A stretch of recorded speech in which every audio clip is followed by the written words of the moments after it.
इस समरी का नाम है द डेली लॉज, जिसे लिखा है रॉबर्ट ग्रीन ने। तो आइए इस समरी की जर्नी का हम हिस्सा बनते हैं और जानते हैं कि यहाँ पर हमारे लिए क्या कुछ खास है। सबसे पहले January, your life task, planting the seeds of mastery. मतलब ये कि हर इंसान एक दूसरे से अलग है। इस दुनिया की 8 बिलियन आबादी में भी कोई दो इंसान एक जैसे नहीं है, भले ही वो जुड़वा ही क्यों ना हो। इस बात की झलक बचपन से ही देखी जा सकती है। बहुत ही कम उम्र में ही ऐसा साफ जाहिर होता है कि हम सबसे अलग है। तो यहाँ पर है ऑथर की कहानी जिसे मैं नरेट कर रही हूँ। 8 साल की छोटी उम्र से ही मैं एक राइटर बनना चाहता था। मैंने ग्रेजुएट होने के बाद एक नॉवेल लिखने का सोचा, लेकिन एक नॉवेलिस्ट बनना काफी इम्प्रैक्टिकल काम था। पहले तो ऐसा नॉवेल बनाना जो सबको पसंद आए और दूसरा उससे पैसा कमाना, दोनों ही काम बहुत मुश्किल थे। इसलिए मैंने जर्नलिज्म को चुना। मैं मैगजीन के लिए आर्टिकल लिखने लगा, लेकिन मैं इसमें इतना खराब था कि एक बार एक एडिटर ने मुझे ये भी कह दिया कि ये तुम्हारे बस की बात नहीं। कहीं ना कहीं मुझे भी पता था कि वाकई में सच है। इसके बाद मैंने 60 अलग अलग करियर चुने। मैंने कभी होटल में रिसेप्शनिस्ट का काम, कभी टूर गाइड, कभी इंग्लिश पढ़ाने का, और एक बार तो एक मूवी का डायरेक्टर भी बन गया। लेकिन मैंने किताबें पढ़ना कभी नहीं छोड़ा। एक दिन मेरी ऐसी शख्स से मुलाकात हुई जो किताबें बनाते थे। उन्होंने मुझसे ऐसी कैजुअली एक दिन पूछा कि क्या मेरे पास कोई किताब बनाने का आइडिया है। बस फिर क्या था, मैंने तो आइडियाज की झड़ी लगा दी। मैंने उन्हें बताया कि जूलियस सीजर जैसी कई किताबों ने मुझे जिंदगी के कई पहलुओं को समझने में हेल्प की है। उस दिन जो भी मैंने कहा, उसकी बदौलत मैंने अपनी पहली बुक लिखी, द 48 लॉज ऑफ पावर। कहीं ना कहीं मेरे अंदर एक दबी हुई आवाज बाहर निकलने को बेकरार थी, जो मुझे वो करने को कहती थी जो मेरा दिल चाहता था। उस दिन के बाद मैंने इतनी किताबें लिखी और मुझे ये काम समझ में आने लगा। तो अपनी जिंदगी का गोल समझने में भले ही मुझे 30 से 40 साल लगे, लेकिन उस दिन से आज तक कामयाबी मेरे कदम चूम रही है। आपके अंदर एक असीम ताकत है। ये ताकत बचपन में चरम सीमा पर होती है और आपसे अलग अलग काम कराती है, लेकिन ये समय के साथ धुंधली होने लगती है, क्योंकि आप अपने पेरेंट्स और आसपास के लोगों को अपने दिल से ज्यादा सुनने लगते हैं। आपके अंदर की ताकत ही आपको बताएगी कि आपको करना क्या है। रेडियम की खोज करने वाली मैरी क्यूरी 4 साल से ही अपने पापा की हर स्टडी पर ध्यान रखती थी, जिसमें से केमिस्ट्री और फिजिक्स के एक्सपेरिमेंट्स उन्हें अपनी तरफ हमेशा से खींचते थे। सालों बाद जब वो खुद एक्सपेरिमेंट करने लैब में जाती, तो उनकी बचपन की यादें ताजा हो जाती थी। आपको भी अपने बचपन के ऐसे जुनून से समय समय पर रूबरू होते रहना चाहिए। बचपन में मेरी टीचर ने बोर्ड पर लिखा कारपेंटर, और हमसे उन्हीं लेटर्स को यूज करके और वर्ड्स बनाने के लिए कहा, जैसे कि ANT एंड, PET पैट या CAR कार। ये देख करके मैं हैरान था कि सेम लेटर्स को अलग अलग तरीके से जोड़कर नए वर्ड्स भी बनाए जा सकते हैं। बच्चों को ये अच्छे से पता होता है कि उन्हें क्या पसंद है और क्या नहीं, और आपका काम भी वही है, ये जानना कि आपको क्या पसंद है। अब मान लीजिए कि आप पियानो सीख रहे हैं। शुरुआत में आपको ये जंग जैसा लगेगा, क्योंकि ना आपको कीज समझ में आएगी, ना उसकी कॉर्ड समझ में आएंगे। भले ही पियानो सीखना कितना भी रोमांचक लगे, लेकिन धीरे धीरे आपको ये समझ में आने लगेगा कि ये इतना भी आसान नहीं है। ये भी हो सकता है कि आपको लगे कि अब बहुत हो गया, लेकिन इसके अलावा आपके पास और कोई चारा भी नहीं है।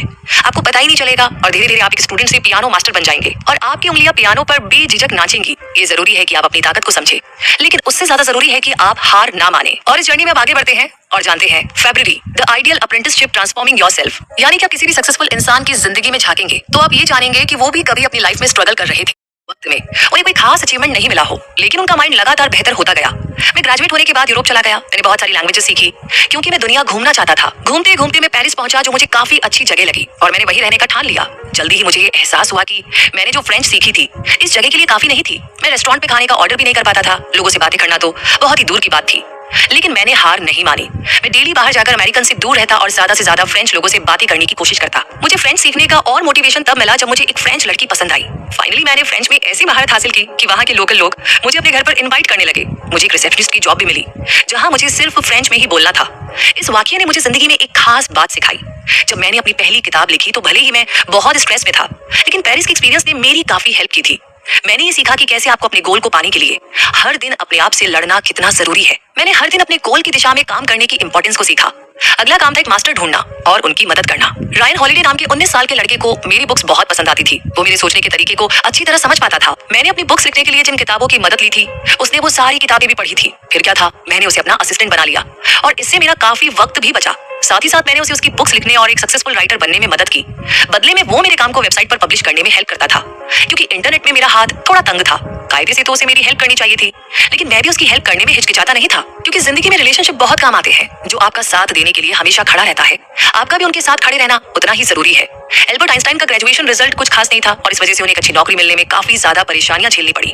वो चाहते तो अपने पिता के बिजनेस में उनकी हेल्प कर सकते थे, लेकिन ऐसा करने से वो अपने लिए टाइम नहीं निकाल पाते। वो शुरू से ही अपने खाली समय में अपने इकलौते पैशन फिजिक्स पर ध्यान देना चाहते थे। वो चाहते तो एक इंश्योरेंस कंपनी में भी काम कर सकते थे, लेकिन ऐसा करने से वो अपने असली गोल से दूर हो जाते। फाइनली उन्हें एक पेटेंट ऑफिस से ऑफर आया। सैलरी थोड़ी कम थी, वर्किंग आवर्स काफी ज्यादा और कोई खास पोजीशन भी नहीं थी। इसके बावजूद भी आइंस्टाइन ने ये ऑफर एक्सेप्ट किया। वो जानते थे कि इस काम को तो वो चुटकियों में 2 से 3 घंटों में ही खत्म करके बचा हुआ टाइम अपने एक्सपेरिमेंट्स में लगा सकते थे। जब आइंस्टाइन ने थ्योरी ऑफ रिलेटिविटी का पहला काम पब्लिश किया, तब उनका पेटेंट ऑफिस का ज्यादातर काम खत्म हो चुका था। आपको अपना टाइम भी ना बिल्कुल इसी तरीके से इस्तेमाल करना चाहिए। अपने कीमती समय को बेकार के काम से हटा करके अपने गोल की तरफ लगाइए। बाकी सारे कामों को जल्दी निपटा करके अपने असली पैशन पर ज्यादा फोकस करें। और अब बारी आती है मार्च की, the master at work, activating skills and attaining mastery, यानी कि शेरलॉक होम्स की एक कहानी है सिल्वर ब्लेज, जिसमें उन्होंने सिर्फ एक बात पर फोकस करके केस को सॉल्व कर दिया था, और वो था कि क्या क्या नहीं हुआ। हम ऐसी चीजों का कैसे ध्यान रखें जो कभी हुई ही नहीं।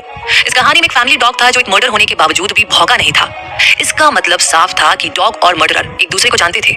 हम ज्यादातर उन चीजों पर ध्यान देते हैं जो हम देखते या सुनते हैं। कुछ ही क्रिएटिव लोग होते हैं जो उन बातों पर ध्यान देते हैं जो कभी हुई ही नहीं। सालों से डॉक्टर्स को यह लगता रहा कि बीमारियों की एक ही वजह है, बाहर से आने वाले जर्म्स। बायोकेमिस्ट फ्रेडरिक हॉपकिंस ने बीमारियों को अलग तरह से जानने की कोशिश की और स्कर्वी नाम की बीमारी के इफेक्ट्स को समझा। उन्हें ये एहसास हुआ कि स्कर्वी बाहर से नहीं बल्कि अंदर की कमी की वजह से होती है। उन्होंने ये भी जाना कि बीमारी होने का एक ही कारण था, जो था विटामिन सी की कमी। इसी तरह अपने माइंड को हमेशा रिलैक्स रखें। आपको अपना नजरिया चेंज करना होगा। जो मौजूद है उसके बारे में सोचना बंद करें, बल्कि उस पर ध्यान दीजिए जो एब्सेंट है यानी मौजूद नहीं है। इस नए नजरिए से आपको ऐसे कई सारे रास्ते मिलेंगे जो आप पहले कभी नहीं देख पाए थे। और इसी के साथ अब आगे बात करते हैं, समझते हैं April, the perfect courtier playing the game of power. Aurore Dupin डुडेवेंट ने इंडियाना नाम का एक नॉवेल लिखा था। उन्होंने इसे अपने असली नाम के बजाय जॉर्ज सैंड नाम से पब्लिश किया। इस नाम की वजह से ही पूरे पेरिस को लगा कि इस बुक का राइटर एक पुरुष है। इस इमेज को सलामत रखने के लिए डुडेवेंट ने अपनी अलमारी में आदमियों के लंबे कोट, बड़े हैवी बूट्स और ग्रे हैट रखने शुरू कर दिए। कुछ भी कहो, उनका ये नया कैरेक्टर लोगों को पसंद आ गया था।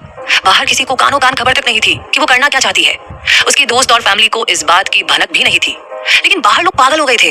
उन्होंने ये भी समझा कि जॉर्ज सैंड कहीं एक आम सा कैरेक्टर ना रह जाए, इसलिए इसमें बदलाव करते रहना कितना जरूरी है। तो ऐसे ही आप जिस कैरेक्टर के साथ पैदा हुए थे वो जरूरी नहीं है कि आप वही हो। माँ बाप से आए संस्कार के अलावा आप अपनी फैमिली और दोस्तों से भी काफी प्रभावित होते हैं। गीली मिट्टी की तरह खुद को फ्लेक्सिबल बनाइए और वो बनकर दिखाइए जो आप बनना चाहते हैं। आपको अपना रुझान किसी एक तरफ या एक कैटेगरी की तरफ नहीं रखना है, बल्कि आप जैसे हैं वैसे रहते हुए भी आप जो बनना चाहते हैं वो बनने के लिए हर दिन खुद को बदल सकते हैं। बाइबल में कहानी 2 लोगों के इर्द गिर्द घूमती है। एक है डेविड और उसके शक के घेरे में उनके फादर इन लॉ यानी कि ससुर राजा शाऊल। डेविड को हमेशा ही लगता था कि राजा शाऊल उसे मरवाना चाहता था। वो जानना चाहते थे कि इस बात में कितनी सच्चाई है, इसलिए उन्होंने राजा शाऊल के बेटे जोनाथन को ये बात बताई। जोनाथन को इस बात पर बिल्कुल यकीन नहीं हुआ और सच्चाई जानने के लिए उन्होंने एक तरकीब सोची। राजा शाऊल ने डेविड को एक दावत पर बुलाया। उन्होंने एक बहाना बनाकर अपनी जगह जोनाथन को भेज दिया। शाऊल गुस्से में आ गया और चिल्लाकर बोला, बुलाओ डेविड को, उसे मरना ही होगा। डेविड की तरकीब कामयाब हुई। अगर शाऊल सच में डेविड का भला चाहता तो उसके बहाने को इतना सीरियसली नहीं लेता, लेकिन क्योंकि वो सच में डेविड से नफरत करता था, इसलिए डेविड का दावत में ना आना राजा से सहन नहीं हुआ। हम भी ना कई बार ऐसी बात कह देते हैं जिसके 2 मतलब हो सकते हैं। जहाँ एक और आपका भला चाहने वाला इस बात पर ध्यान जरूर देगा, लेकिन वो उसे भूल भी जाएगा, लेकिन एक दुश्मन आपकी बात को हमेशा याद रखेगा। अगर कहीं भी आपको बहुत स्ट्रॉन्ग इमोशन दिखे तो समझ जाइए कि उस इंसान के अंदर बहुत सारा गुस्सा दबा पड़ा है। और इसी के साथ अब अगला चैप्टर में, the supposed non players of power, recognising toxic types and disguised power strategies. आइए समझते हैं। सीबीएस न्यूज की जर्नलिस्ट लेस्ली स्टाल 1984 के इलेक्शन कैंपेन को कवर कर रही थी। उन्होंने देखा कि प्रेसिडेंट पद के उम्मीदवार रोनाल्ड रीगन असली मुद्दे को छोड़कर के लोगों के जज्बातों के साथ खेलने की कोशिश कर रहे थे। यही नहीं, उनकी पार्टी अपने फायदे के लिए मीडिया का ध्यान अपनी ओर खींचने के लिए कुछ भी करने के लिए तैयार थी। लेस्ली मीडिया के जरिए लोगों को जागरूक करना चाहती थी। उन्हें बताना चाहती थी कि कैसे रीगन टेलीविजन के जरिए अपनी पॉलिसी से होने वाले नुकसान को छुपाने की कोशिश में लगे थे। इसके लिए उन्होंने एक न्यूज तैयार की। जैसे ही न्यूज को दिखाया गया, उन्हें व्हाइट हाउस से कॉल आया। वहां के सीनियर ने उनकी तारीफ की, जिससे लेस्ली दंग रह गई। आखिर ऐसा हुआ क्यों? उन्होंने उनसे पूछा, मैंने जो कहा है क्या आपने उसे सुना भी है? तो ऑफिशियल ने कहा कि 4.5 मिनट के वीडियो में उन्होंने रीगन की इतनी शानदार तस्वीरें डाली हैं कि उसके आगे कोई न्यूज में बताई गई बात को सुन ही नहीं सकता। पब्लिक आवाज से कहीं ज्यादा तस्वीरों पर ध्यान देती है। रीगन के लिए मीडिया में काम कर रहे लोग उनकी एक से एक तस्वीरों और वीडियो के साथ शॉर्ट स्टोरीज बनाया करते थे। वो ये भी ध्यान रखते थे कि वही वीडियो टेलीकास्ट हो जिसमें प्रेसिडेंट के कॉन्फिडेंस को दिखाया जा सके। दुनिया फैक्ट से ज्यादा अपनी आंखों देखी पर ज्यादा विश्वास करती है। आपको ऐसे लोगों पर नजर रखनी चाहिए जो सच्चाई को छुपाने के लिए ऐसे विजुअल्स का इस्तेमाल करते हैं। ये आपकी जिम्मेदारी है कि हर देखी दिखाई चीज आप हमेशा सच ना माने। आपने वो कहावत तो सुनी होगी कि फ्री के खाने जैसी कोई चीज नहीं होती, यानी दुनिया में कुछ भी मुफ्त में नहीं मिलता। सबकी कुछ ना कुछ कीमत आपको चुकानी ही पड़ती है। इस बात को हमेशा याद रखिएगा। येलो किड के नाम से फेमस जोसेफ वाइल ने लोगों के लालच का फायदा उठाकर बहुत सारा पैसा कमाया। उन्होंने लोगों को फ्री रियल एस्टेट बांटी थी। अब भला ऐसा ऑफर कौन ठुकराएगा? ऐसा करने पर लोगों को सिर्फ $25 का रजिस्ट्रेशन करना पड़ता था। जमीन की कीमत के आगे ये तो कुछ भी नहीं था और इसलिए लोग रजिस्टर करते रहे, लेकिन हकीकत में वो सिर्फ धोखाधड़ी थी। येलो किड ने सिर्फ इस रजिस्ट्रेशन से ही हजारों डॉलर कमा लिए थे। तो ये कहानी आपको फ्री की चीजों से दूर रहने की सीख देती है। इजी मनी जैसी कोई चीज नहीं होती और पैसा आसानी से कभी भी आपकी जेब में ऐसे ही नहीं आ जाएगा। याद रखिएगा, लालच बुरी बला है। जब आप कड़ी मेहनत करेंगे तभी आप कुछ बड़ा कर पाएंगे। हो सकता है कि आपको कुछ चीजें आसानी से मिल भी जाए, लेकिन कोई भी आपको अपना नुकसान करके फ्री में कुछ नहीं देगा। याद रखें, कभी भी आसान रास्ता ना अपनाएं, क्योंकि इससे सिर्फ धोखाधड़ी ही होगी। अब आते हैं अगले चैप्टर पर, June, the divine craft, mastering the arts of indirection and manipulation. अब जब आप येलो किड को थोड़ा सा जानने लगे हैं, उनकी एक और बात आपको पता होनी चाहिए। जब येलो किड अपनी अट्रैक्टिव नकली डील से कस्टमर्स को लुभा रहे थे, तो वो एक रेड लेटर न्यूज लेटर नाम का एक न्यूज लेटर भी बनाते थे, और वो भी मोटे लाल अक्षरों से। यही कलर रोमांच को बढ़ाते हुए उनके रीडर्स को इस न्यूज लेटर की तरफ खींचता था। ऐसे ही आजकल के एडवर्टाइजर्स अटेंशन पाने के अपने टाइटल में गोल्ड वर्ड का इस्तेमाल करते हैं लोग, इसलिए विजुअल्स की ताकत को नजरअंदाज ना करें। जब भी जरूरत हो हमें ये विजुअल्स देखने चाहिए, लेकिन इनके नुकसान से वाकिफ रहना भी उतना ही जरूरी है। जैसे कि फिलिप्पो ब्रूनेलेस्ची एक शानदार आर्किटेक्ट थे। एक दिन उन्हें फ्लोरेंस के सेंटा मारिया डेल फियोर कैथेड्रल की मरम्मत का काम सौंपा गया। फिलिप्पो का साथ देने एक नया आर्किटेक्ट आया। फिलिप्पो जानते थे कि इस नए आर्टिस्ट को अपने कनेक्शन की वजह से नौकरी मिली है, और हो सकता है कि अब तक उनकी कड़ी मेहनत का क्रेडिट वो खुद ले जाए। इसलिए उन्होंने बीमारी का बहाना मारकर छुट्टी ले ली और नए आर्किटेक्ट को बचा हुआ काम पूरा करने के लिए कहा। जल्दी वहां के ऑफिसर्स को समझ में आ गया कि नया आर्किटेक्ट कितने पानी में है, क्योंकि वो ठीक से काम जानता ही नहीं था। उन्होंने फिलिप्पो को वापस काम पर बुला लिया। उन्हें ये भी पता चला कि फिलिप्पो कभी बीमार थे ही नहीं, उन्हें तो बस वो सम्मान चाहिए था जिसके वो हकदार थे। ऑफिसर्स ने दूसरे आर्किटेक्ट को नौकरी से निकाल दिया। तो ये कहानी हमें लोगों को अपनी तरफ वापस खींचना सिखाती है। अपने वजूद को कायम रखने के लिए कभी कभी ये करना जरूरी होता है। जब आप किसी काम में बहुत बेहतरीन है, तो आपको ये ध्यान रखना होगा कि लोग आपके काम की कीमत को जाने, आपको और आपके काम को हल्के में लेने का किसी को मौका ना दे। और इसी के साथ अगला chapter, July, the seductive character penetrating hearts and minds. यानी कि कोको शैनल ने हमेशा से यही फोकस किया कि उनके कपड़े हर शख्स पहने। जब औरतें किसी को कोको शैनल के कपड़ों में देखती थी, तो उन्हें भी वो पहनने का दिल करता था। क्या आप जानते हैं कि उनकी हैट जिन चीजों से बनाई जाती थी, वो किसी भी डिपार्टमेंटल स्टोर में आसानी से मिल सकती थी। अपने करियर के शुरुआती दौर में जो कपड़े वो बनाया करती थी, वो बहुत ही सस्ते मटेरियल से बनाए जाते थे। उन्होंने तो बेहद साधारण फूलों के मिक्सचर से परफ्यूम भी बनाकर बेचे थे। भूल जाइए कि आपको जिंदगी में क्या चाहिए, बल्कि फोकस इस पर कीजिए कि लोगों को क्या चाहिए। दूसरों की नजरों से चीजों को देखने समझने की कोशिश करें। लोगों को वो अनोखापन और यूनिकनेस दिखाइए जो उन्हें आपकी ओर लुभाए। कोको शैनल ने भी यही किया था। उन्होंने अपने ऑर्डिनरी प्रोडक्ट्स को एक अनोखापन देकर के लोगों को अपनी तरफ खींचा था, और ये तभी मुमकिन है जब आप किसी भी काम को दूसरों की नजरों से देखेंगे। जैसे कि लू एंड्रिया सेलो में एक रशियन सेडक्ट्रेस थी, लेकिन मर्द उनके साथ जल्दी ही बोर हो जाते थे, और तभी वो कुछ ऐसा नया काम करती जैसे वो कहती कि वो उस आदमी से दोबारा नहीं मिल पाएगी या उन्हें शहर छोड़कर जाना होगा। इसी समय में मर्दों को उनसे प्यार हो जाया करता था। इन मर्दों को ये एहसास हुआ कि अब से वो जब भी एंड्रिया से मिलेंगे उसे अपना पूरा ध्यान देंगे। उनका गायब होना लोगों को चुभने लगा था। ये कहानी ये सिखाती है कि लोग हमारी गैर मौजूदगी में हमारी कद्र समझते हैं। इस समय लोग आपकी गलतियां भूल जाते हैं, और जब आप वापस लौटते हैं तो लोग फिर से आपका पीछा करने लगेंगे। कभी कभी लोगों को अपनी अहमियत का एहसास दिलाने के लिए कुछ वक्त के लिए गायब होना जरूरी होता है। और अब बात करते हैं अगले चैप्टर की, August, the master persuaded softening people's resistance. 1948 में डायरेक्टर बिली वाइल्डर अपनी नई फिल्म के लिए कास्टिंग कर रहे थे। उनकी मूवी के खास कैरेक्टर्स में से एक थी जर्मन सिंगर एरिका, जिसके नाजी लोगों के साथ कुछ रहस्यमय संबंध थे। बिली चाहते थे कि ये रोल मार्लिन डिट्रीची प्ले करे, लेकिन मार्लिन ने ये साफ कर दिया था कि नाजी को वो पसंद नहीं करती थी। उन्हें जब एरिका का रोल ऑफर हुआ तो साफ साफ उन्होंने मना कर दिया था। बिली ने भी उनकी जिद की वजह से उन्हें ज्यादा फोर्स नहीं किया। बिली ने दूसरी स्ट्रेटेजी अपनाई। उन्होंने मार्लिन से कहा कि उन्हें इस रोल के लिए 2 अमेरिकन एक्ट्रेस मिल गई, लेकिन उन्हें समझ में नहीं आ रहा कि कौन इस रोल के लिए फिट होगी, तो मार्लिन को एक्ट्रेस चुनने में उनकी हेल्प करनी होगी। लेकिन उन्होंने इन दोनों एक्ट्रेस को ऐसे प्लान किया था कि वो ऑडिशन में इतनी खराब एक्टिंग करे ताकि सबको लगे कि अगर उन्हें फिल्म में लिया गया तो फिल्म एक मजाक बनकर के रह जाएगी। उन दोनों की परफॉर्मेंस देखकर मार्लिन शॉक्ड हो गई और उन्होंने खुद ये रोल करने की ठान ली। तो अगर आपको किसी से कोई काम निकलवाना है तो हो सकता है कि शायद इतनी आसानी से वो ना माने। उसे मनाने के लिए आपको कुछ चालाकी भी दिखानी पड़ सकती है। आप जो चाहते हैं उसे बताना हमेशा काफी नहीं होता है। आपको लोगों को समझाने के लिए स्मार्ट तरीके तलाशने होंगे। सर क्रिस्टोफर रेन इंग्लैंड के मशहूर आर्किटेक्ट थे, लेकिन कई बार उनके क्लाइंट्स उनसे इम्प्रैक्टिकल डिजाइन की मांग करते थे, पर उन्होंने कभी भी इस बारे में कोई बहस नहीं की। बस वो इस बात को अपने तरीके से किसी भी तरह साबित कर दिया करते थे। एक बार उन्हें वेस्टमिंस्टर शहर में टाउन हॉल डिजाइन करने के लिए कहा गया। उन्होंने टाउन हॉल बना तो दिया, लेकिन मेयर को उसमें एक कमी लगी। उन्होंने रेन से कहा कि उन्हें सेकंड फ्लोर सेफ नहीं लग रहा था, क्योंकि उसकी छत गिर सकती है। उन्होंने डिमांड किया कि 2 एक्स्ट्रा खंभे उस फ्लोर में जोड़े जाएं, ताकि उसे बेहतर सपोर्ट मिल सके। रेन को पता था कि कस्टमर के इस डर के पीछे कोई लॉजिक नहीं है, लेकिन उन्होंने मेयर की डिमांड को मानकर उन्हें खुश कर दिया। कुछ सालों के बाद सबने नोटिस किया कि वो दोनों खंभे छत को छू तक नहीं रहे थे, लेकिन दोनों लोगों को वो मिल गया था जो वो चाहते थे। मेयर शांत थे और इंजीनियर को पता था उनका डिजाइन बिल्कुल सही और सेफ था, और उन दोनों खंभों की कोई जरूरत नहीं थी। तो ये कहानी हमें ये बताती है कि कई बार अपने आइडिया को समझाने के लिए सिर्फ शब्द ही काफी नहीं होते, बल्कि उसे दिखाना भी पड़ता है। इसका मतलब ये नहीं है कि आप जिद्दी बन जाएं। आप लोगों की डिमांड और अपने बिलीफ को साथ लेकर के भी सिचुएशन को हैंडल कर सकते हैं, जैसे कि सर क्रिस्टोफर ने किया था। अब समझते हैं अगले चैप्टर को, September, the grand strategist rising out of technical hell. की धमकियां मिलती रहती थी। ऐसी तलवारबाजों की एक ही स्ट्रेटेजी होती है कि एक बार में ही ज्यादा से ज्यादा हमला करने वालों को मार गिराना। लेकिन मुसाशी तलवारबाजी के साथ साथ अपनी स्ट्रेटेजी पर भी खास ध्यान देते थे। अगर उन पर बहुत सारे लोग एक साथ हमला करते थे तो वो ऐसी पोजीशन में खड़े हो जाते थे कि या तो हमला करने वालों को एक लाइन में लगकर उन पर हमला करना होगा या किसी एंगल से हमला करना होगा। ऐसा करने से उनका फोकस उसी हमलावर पर होता था जो उनके ठीक सामने खड़ा हो। अगर आपकी जिंदगी में ऐसी ही बहुत सारी प्रॉब्लम्स है तो आपकी स्ट्रेटेजी भी मुसाशी जैसी होनी चाहिए। आपके सामने जो भी प्रॉब्लम है उसे पहले सॉल्व कीजिए, बाकी सारी प्रॉब्लम को अपने ऊपर हावी ना होने दे। प्रॉब्लम को हमेशा डिवाइड करें और एक एक करके हैंडल करें। जैसे कि ये एग्जांपल, एक अमीर जापानी लॉर्ड यामानोकी ने अपने टी मास्टर को उनके साथ टोक्यो आने के लिए कहा। टी मास्टर को टी सेरेमनी के बारे में सब कुछ पता था, लेकिन बाकी चीजों के बारे में कुछ खास जानकारी नहीं थी। उस दिन उन्होंने एक समुराई की तरह ड्रेस पहनने का फैसला किया। जल्द ही एक दिन एक समुराई ने उन्हें मुकाबले के लिए चैलेंज किया। अपनी फैमिली और लॉर्ड यामानोकी की इज्जत रखने के लिए उन्होंने इस चैलेंज को एक्सेप्ट कर लिया।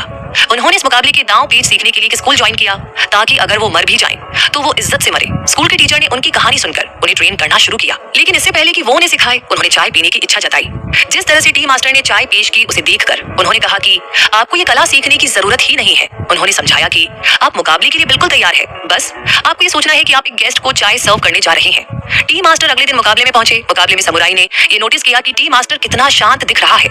उसे लगने लगा कि लगता है ये बहुत माहिर और कुशल समुराई है और ये आने वाले तूफान से पहले की शांति हो सकती है। वो घबरा गया, उसने माफी मांगी और वहां से भाग गया। तो जब हालात मुश्किल हो, अपने आप को शांत रखें और अपने मन को परेशानियों से दूर रखें। आपको अपने दिमाग पर कंट्रोल रखने के लिए किसी ऐसी चीज पर फोकस करना होगा जिससे आपको शांति मिलती हो। ये आपको कॉन्फिडेंस हासिल करने और नामुमकिन को मुमकिन करने में मदद करेगा। हमेशा इस बात का ध्यान रखें। और इसी के साथ अगला chapter, October, the emotional self coming to terms with our dark side. आइए समझते हैं। एंटोन चेकोव एक गरीब परिवार से थे। उनके पिता शराब पीकर बच्चों के साथ मारपीट किया करते थे। गरीबी दूर करने के लिए एंटोन डॉक्टर बने। इसके साथ ही लिखना उनका शौक था। कहानी लिखते हुए वो जिंदगी, खुशियों और गरीबी के मायने भी समझने लगे। वो इंसान के अलग अलग किरदारों के पीछे की दर्द भरी कहानी को बखूबी समझते थे, इसलिए वो सबको माफ कर दिया करते थे। यहाँ तक कि उन्होंने अपने पिता को भी माफ कर दिया था जो उन्हें पीटा करते थे और उनकी गरीबी का सबसे बड़ा कारण थे। अपनी कहानियों के जरिए वो उन किरदारों की जिंदगी को समझते थे, उन्हें अंदर से पहचानते थे और इसलिए वो जान गए थे कि लोग बुरे नहीं होते, बल्कि वो बस इंसान होते हैं जिसे गलतियों का पुतला कहा जाता है और जिससे गलतियां हो जाती हैं। लोगों से नफरत करने की बजाय अब उन्हें उन पर दया आती थी। वो लोगों से उनकी हरकतों की वजह से नफरत नहीं करते थे, बल्कि उन हालातों को समझने की कोशिश करते थे जिसने उन्हें वैसा इंसान बना दिया था। बिल्कुल इसी तरह हम सभी को एक राइटर की तरह सोचना चाहिए और अपने आप को लोगों की जगह पर रख करके देखना चाहिए। आप ये महसूस करेंगे कि आप लोगों को आसानी से माफ कर पा रहे हैं, जिससे आपको सुकून और शांति मिलने लगेगी। बात करते हैं अगले चैप्टर की, सेल्फ। जोएन क्रॉफर्ड का हॉलीवुड में अच्छा खासा करियर रहा। एक बात से वो हमेशा बहुत परेशान थी कि उन्हें गिने चुने रोल ही मिलते थे। उनसे कम टैलेंटेड लड़कियां उनसे कहीं आगे निकल चुकी थी। उन्होंने इसके पीछे अपने एटीट्यूड को जिम्मेदार माना। वो बिल्कुल भी कॉन्फिडेंट नहीं थी। बहुत हिम्मत जुटा करके उन्होंने एक पावरफुल प्रोडक्शन चीफ के आगे अपनी बात रखी। उन्हें नहीं पता था कि प्रोडक्शन चीफ को उनकी बात अपमानजनक लगेगी। उन्होंने उन्हें वेस्टर्न जॉनरा यानी शैली का रोल दिया था और वो जानती थी कि ऐसा रोल उनका करियर खत्म कर सकता था। इस ऑफर को ठुकराने के बजाय इसे आजमाने का फैसला किया और उन्हें ये शैली पसंद आने लगी। उन्होंने ओल्ड वेस्ट के बारे में काफी कुछ पढ़ा और वो एक्सपर्ट हॉर्स राइडर बन गई थी। इसका असर उनके काम पर भी दिखने लगा था। उन्होंने एक सेटबैक को एक चांस बनाकर लाइफ को डेवलप करने और अपनाने का फैसला किया। तो ये कहानी हमें अपनी जिंदगी और उसमें होने वाली घटनाओं को एक्सेप्ट करना सिखाती है। जिंदगी में हमारे साथ जो भी होता है हम उसे बदल नहीं सकते, लेकिन उन्हें देखने का नजरिया बिल्कुल चेंज कर सकते हैं। इसलिए हमें हमेशा एक चीज पर हमेशा कंट्रोल रखना चाहिए और ये है हमारा मन। और इसी के साथ हम पहुंच गए हैं आखिरी चैप्टर यानी कि दिसंबर पर, the cosmic sublime, expanding the mind to its farthest reaches. यानी कि ज्यादातर लोग मौत के बारे में सोचने से बचते हैं, जबकि हमें हमेशा मौत को याद रखना चाहिए। अगर हम जानेंगे कि हमारी लाइफ कितनी छोटी है तो अपने गोल्स को पूरा करने में जी जान लगा देंगे। बिल्कुल ऐसा ही फ्लैनरी ओ कॉनर के साथ हुआ। उन्हें 25 साल की उम्र में लूपस बीमारी हो गई थी। उन्हें ऐसा लगने लगा था मानो एक तलवार उनकी सर पर लटक रही थी। मौत के इतना करीब रहने का एक्सपीरियंस उन्हें लिखने की तरफ ले गया। अब जब हम उनके बारे में जान रहे हैं तब हमें एहसास होगा कि हम कितने खुशनसीब हैं कि हमें ऐसी कोई भी खतरनाक बीमारी नहीं है। पर सच्चाई तो ये है, वो हमसे एक बात में तो कहीं आगे थी। जब हम अंधाधुंध जिंदगी के मजे लेने में बिजी थे, जब हमने अपने सपनों को पूरा करने के लिए कुछ नहीं किया, तब वो हमेशा से अपने एक गोल की तरफ फोकस कर रही थी। तो ये हमेशा याद रखिए कि हम सब एक एक पल के साथ मौत की ओर बढ़े जा रहे हैं और कहीं ना कहीं हमारी कहानी भी फ्लैनरी की तरह एक दिन खत्म होने वाली है। इसलिए यही अच्छा होगा कि आज से ही अपनी गोल्स की तरफ ध्यान देना शुरू कर दीजिए। और इसी के साथ हम पहुंच गए हैं इस समरी के कंक्लूजन पर, यानी कि हमने क्या कुछ सीखा। आइए एक बार फिर से चेक करते हैं। तो मुद्दा मामला इंसान के कई पहलुओं को समझा और हमारी स्ट्रेंथ्स और कमजोरियों को भी समझा। हमने सीखा कि कामयाबी का कोई शॉर्टकट नहीं होता और अगर हमें हमारी मंजिल तक पहुंचना है तो मेहनत तो करनी ही होगी। हमने सीखा कि खुद को कभी अंडर एस्टिमेट नहीं करना चाहिए और अपनी स्किल्स का फायदा कैसे उठाना चाहिए। कोई और हमारी कद्र ना करे, लेकिन हमें अपनी खुद की कद्र करनी चाहिए। साथ ही हमने बहुत सारी कहानियों की हेल्प से काफी सारे लेसन्स को बहुत अच्छे से सीखा। इस समरी से हमने सिर्फ ये लेसन्स ही नहीं सीखे, बल्कि इनको अपनी जिंदगी में अप्लाई करना भी सीखा। और इसी के साथ ये समरी यहीं पर कंप्लीट होती है। ये समरी आपको कैसी लगी, कौन सी कहानी आपको अच्छी लगी, किस कहानी से आपने रिलेट किया, क्या आपने महसूस किया, जो भी आपकी इमोशंस फीलिंग है, प्लीज कमेंट सेक्शन में जरूर शेयर कीजिएगा।